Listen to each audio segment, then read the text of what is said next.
সালামু আলাইকুম ভিউয়ার্স। আজ আমি নতুন একটি ট্রিক্স নিয়ে আসলাম। সেটি হলো আমাদের কিন্তু জিমেইল ছাড়া জীবন বর্তমানে অচল। জিমেইল ছাড়া আপনি মোবাইল বলুন বা কম্পিউটার বলুন, কোনোটিই কিন্তু চালাতে পারবেন না। তো আমাদের হয় কি একটি জিমেইল অ্যাড্রেস দিয়ে কিন্তু আমরা বিভিন্ন জায়গায় অ্যাকাউন্ট করতে পারি না।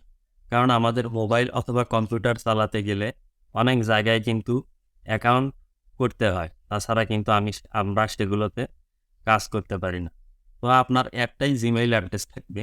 সেটা দিয়েই আপনি কিন্তু বারবার বিভিন্ন জায়গায় অ্যাকাউন্ট করতে পারবেন এবং কাজ করতে পারবেন। তো আমরা হয় কি একই নাম্বার দিয়ে বিভিন্নভাবে বিভিন্ন নামে জিমেইল অ্যাকাউন্ট করে দেন। তো সেটার কোনো দরকার নেই। আপনি আজকের এই ভিডিওটি দেখুন।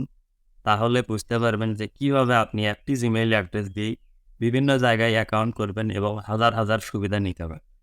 এবং ওই জিমেইল অ্যাড্রেসটি যদি আপনি কাউকে দেন, সে যদি আপনাকে মেইল করে, তাহলে দেখবেন আপনার ওই জিমেইলে কিন্তু মেসেজটি চলে আসবে। তো চলুন কথা না বাড়িয়ে ভিডিওটি শুরু করি। অবশ্যই কিন্তু আপনাদের বন্ধু-বান্ধব যারা আছে, তো ভিডিওটি কিন্তু অবশ্যই শেয়ার করতে ভুলবেন না। তো চলুন শুরু করি কিভাবে আপনি একটি জিমেইল অ্যাড্রেস ব্যবহার করে সব জায়গায় লগইন করবেন, অ্যাকাউন্ট করবেন, বিভিন্ন জায়গায় দিবেন। ওই একই জিমেইলেই কিন্তু আপনি সারা জীবন ব্যবহার করতে পারবেন। আমাদের বিভিন্নভাবে আর অ্যাকাউন্ট করার কোনো প্রয়োজন নেই। তো দেখুন, আপনি আমার স্ক্রিনটাকে লক্ষ্য করুন। আমি এখান থেকে জিমেইলে চলে আসলাম। দেখুন জিমেইলে আসার পরে আমি কম্পোজে ক্লিক করলাম। কম্পোজে ক্লিক করার পর এখানে আমি আমার যে জিমেইল অ্যাড্রেসটি রয়েছে, যেটি দিয়ে আমি আপনাদেরকে সেই সেটিংসটি দেখাবো, সেটি এখানে আমি লিখছি দেখুন।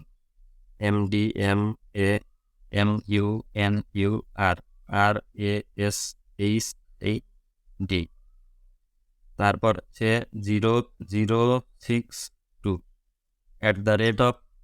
@gmail.com। এটি কিন্তু আমার জিমেইল অ্যাড্রেস। তবে এখন আমি করব কি এখানে একটি ট্রিক্স, এটি কিন্তু আমি আজকে দেখাতে চাচ্ছি। তো আমার যে এই যে জিমেইলের নামটি রয়েছে, এই নামটির উপরে আপনি ক্লিক করবেন। দেখুন এই যে এখানে একটি ক্লিক করবেন। ক্লিক করে আপনি এখানে প্লাস দিবেন। প্লাস দিয়ে যেকোনো কিছু আপনি লিখবেন। ধরুন আমি ACS এটি লিখলাম। এখন যদি আমি জিমেইলটি প্রেরণ করি তাহলে কিন্তু আমার জিমেইলটি ওই জিমেইলেই ইনবক্সে চলে যাবে। দেখুন আমি আপনাদেরকে দেখাচ্ছি। আমি ধরুন এখানে ASBER এটি লিখে ওই জিমেইলে সেন্ড করি। তারপর আমি সেখানে আবার লগইন করে আপনাদেরকে দেখাচ্ছি। আমি জিমেইলটি সেন্ড করলাম। এখন আমি ওই জিমেইলে আবার লগইন করছি দেখুন। দেখুন ওই জিমেইলে লগইন করলে আমার কিন্তু দেখবেন এই জিমেইলটি চলে এসেছে। দেখুন, দেখুন আমি যে জিমেইল পাঠালাম ওই জিমেইল থেকে দেখুন ASBR লিখেছে পাঠালাম আমার এখানে কিন্তু চলে আসবে। তো ভিডিওটি কিন্তু অবশ্যই শেয়ার করে দিবেন। যদি ভালো লাগে অবশ্যই কমেন্ট করে জানাবেন। তো বন্ধুরা আজকের ভিডিওটি এ পর্যন্তই। সবাই ভালো থাকবেন, সুস্থ থাকবেন। যাওয়ার আগে আরেকটি কথা, যদি আমার চ্যানেলে আপনি নতুন হয়ে থাকেন তাহলে অবশ্যই চ্যানেলটি সাবস্ক্রাইব করবেন। আর যদি ফেসবুক থেকে ভিডিওটি দেখে থাকেন তাহলে অবশ্যই আমার ফেসবুককে ফলো দিয়ে রাখবেন। প্রতিদিন এরকম নতুন, নতুন ভিডিও কিন্তু আমার চ্যানেলে এবং ফেসবুকে আপলোড হচ্ছে। সবাই ভালো থাকুন। আল্লাহ হাফেজ।